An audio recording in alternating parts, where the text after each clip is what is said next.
हाँ स्टूडेंट, मैं Salaar Shah Khan, class 11 semester 2। कहा तो तय था चिराग हर एक घर के लिए, चैप्टर का नाम है। इसे हम लोग पहले व्याख्यामूलक प्रश्न पढ़ेंगे। जो लाइन है, लाइन का मतलब को समझेंगे।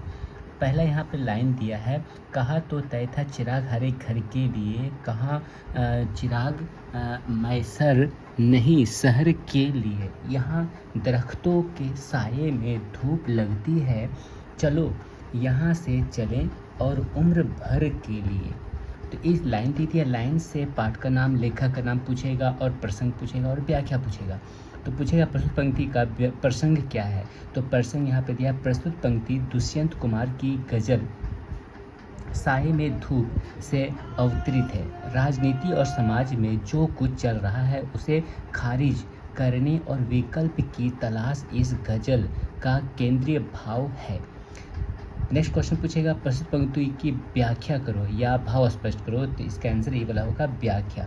कवि राजनीतिज्ञों पर व्यंग करते हुए कहता है कि राजनीतिक लोगों को बड़े बड़े लुभावने सपने दिखाते हैं। उन्होंने यह तय किया था कि प्रत्येक घर के लिए एक चिराग होगा, अर्थात हर घर को रोशनी प्रदान की जाएगी। इन घरों में रहने वालों के जीवन में खुशहाली आएगी। पर उनका आश्वासन थोथा होकर रह गया। यथार्थ स्थिति यह है कि पूरे शहर के लिए भी एक चिराग नहीं है। यह है कथनी और करनी का अंतर। पूरा शहर अंधकार में डूबा है, अर्थात अभाव में रह रहा है। इस बनावटी समाज की दुनिया बड़ी विचित्र है। यहाँ तो पेड़ों की छाया में भी धूप लगती है, अर्थात यहाँ लोगों को शांति नहीं मिल पाती। यहाँ से कभी दूर चल देने चाहिए। यह जाना कुछ देर के लिए ना होकर पूरी उम्र भर के लिए होना चाहिए। इस समाज में रहना ठीक नहीं है। विशेष एक नंबर है, राजनीतिज्ञों की कथनी करने का अंतर दर्शाया गया है इसमें। दरख्तों के साए, 2 नंबर है, दरख्तों के साए में धूप लगना विरोधाभासी स्थिति है, अतः विरोधाभास अलंकार का प्रयोग है इसमें। 3 नंबर है, उर्दू शब्दों का भरपूर प्रयोग किया गया है जो गज़ल विधा के लिए उपयुक्त भी है। नेक्स्ट लाइन है ये वाला, ना हो कमीज तो पाँव से पैर ढक लेंगे। ये लोग कितने मुनासिब है इस सफ़र के लिए। खुदा नहीं ना सही, आदमी का ख्वाब सही। कोई हसीन नाराज नज़ारा तो है नज़र के लिए। प्रस्तुत पंक्ति की प्रसंग स्पष्ट करिए। तो प्रसंग हो जाएगा, प्रस्तुत पंक्ति दुष्यंत कुमारी गज़ल साये में धूप से अवतरित है। इसका व्याख्या है, कवि अभावों के मध्य जी लेने की बात कहता है। यदि हमारे पास पहनने के लिए कमीज ना होगी तो हम पाँवों को मोड़कर अपने पेट को ढक लेंगे। ऐसे लोग जीवन के सफ़र के लिए बहुत सही होते हैं। हमें बेशक ईश्वर ना मिल पाए तो ना मिले, आदमी को उसका सपना ही काफ़ी है। उसे सपने में कोई खूबसूरत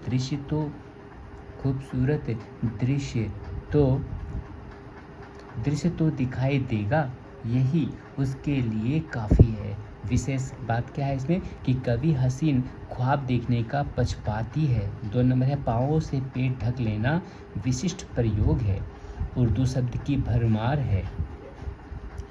नेक्स्ट लाइन है यहाँ पर, वे मुतमईन है कि पत्थर पिघल नहीं सकता।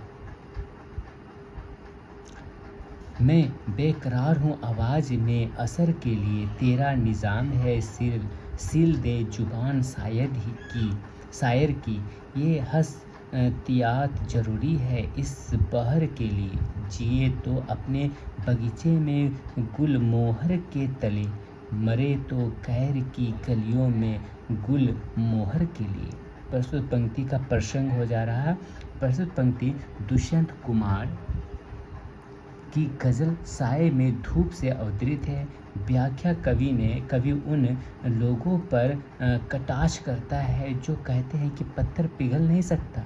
कवि के अनुसार पत्थर भी पिघल सकता है, कवि इस बात के लिए बेचैन है कि उसकी आवाज़ में असर पैदा हो सके। वह अपनी आवाज़ को असरदार बनाना चाहता है या राजनीतिज्ञों पर व्यंग करते हुए कहता है कि उनका शासन है, अतः वे किसी शायर की जुबान को सील सकते हैं, अर्थात अभिव्यक्ति पर पाबंदी लगा सकते हैं। गज़ल के किसी शेर के लिए इस प्रकार की सावधानी बहुत ज़रूरी भी है। कवि चाहता है कि वह अपने बगीचे के नीचे जिए, अर्थात अपनी मन मर्जी से जीवन बिताए, उस पर किसी का नियंत्रण नहीं होना चाहिए। इसी आज़ादी को पाने के लिए मरना भी पड़े तो गैर की गली में मरे। विशेष बात हो गया क्या चीज़ में कि कवि ने उर्दू के कठिन शब्दों का प्रयोग किया है, यथा मुतमईन, निज़ाम, एहतियात, पहर आदि, ठीक ना। तो ये हो गया, ये सब जो है लाइन का व्याख्या हो गया। अब नेक्स्ट वीडियो जो है पार्ट 2 में हम लोग उसका 3 मार्क्स और 5 मार्क्स का क्वेश्चन को पढ़ेंगे, ठीक।